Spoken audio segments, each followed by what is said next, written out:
how do we know when we're speaking too much? You've always got to ask that question. So what clues, what cues are there? What body cues are my customers doing, or what are my customers doing when they are starting to disengage? In other words, if I get involved in these ridiculous long monologues, how long, or how do I tell when my customers are disengaging? Well, the truth is that research shows that the loss of attention happens 9 seconds, or should I rather say, we see the loss of attention in the body language, right? 9 seconds before the person's mind becomes aware of the fact that they're actually disengaging. So that's really beneficial, right? So what do we need to start looking out for? Well, the first thing is there's a whole lot of cues that we see before the customers check out, right? They're all very, very subtle, but we need to be aware of them. You see, the reality is once you start, or you practice the art of speaking 20% of the time and listening 80% of the time, this will never happen. But right now, until we learn the art, we've got to be very aware of these cues, right? These body cues that our customers are going to reveal, right? The cues allow you to shift the conversation before you lose them.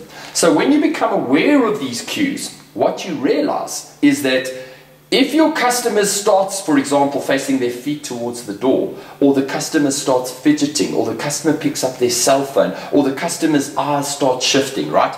You immediately have to do something, and that something is put the conversation back with the customer. And how do we do that? Well, we do that by asking meaningful questions. Meaningful, open-ended questions, right?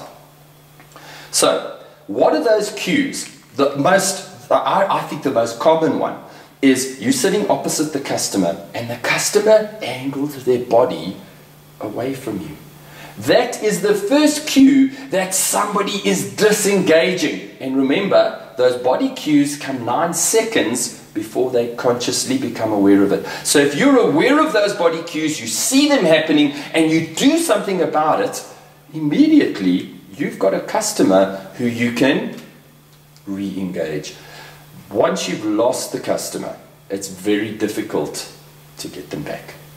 So remember the body cues. First one, like I said, most important, they start to turn their body away from you. The second one is they turn their feet towards the door. Guys, they are hating what they're hearing so much that subconsciously their body is wanting to escape from you. Now that is a clear sign that you are ranting and carrying on and vomiting features and believing that you've understood how your product will help your customer to such a degree that they are going to sit and listen to you no matter what.